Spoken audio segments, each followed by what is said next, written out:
Usai perayaan Imlek, barongsai diharapkan jadi cabang olahraga di KONI Ambon.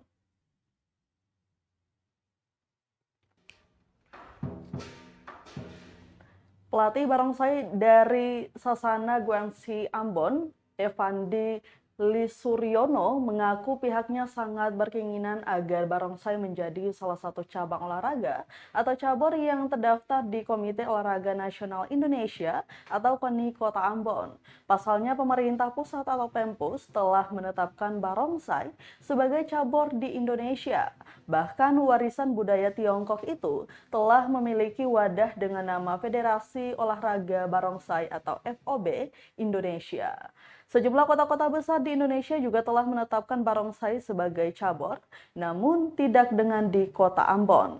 Meski begitu, Tribuners Evandi berharap barongsai bisa mendapat perhatian dari Dinas Pendidikan dan Kebudayaan Kota Ambon serta KONI setempat.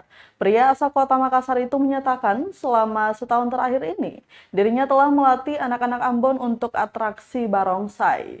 Sehingga pada perayaan Imlek, warga turunan Tionghoa di Ambon tidak lagi memakai tim barongsai dari luar kota. Dia berharap barongsai di Ambon bisa menjamur sehingga dapat dipertimbangkan pemerintah Kota Ambon untuk terdaftar sebagai cabang olahraga.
Terima kasih sudah nonton.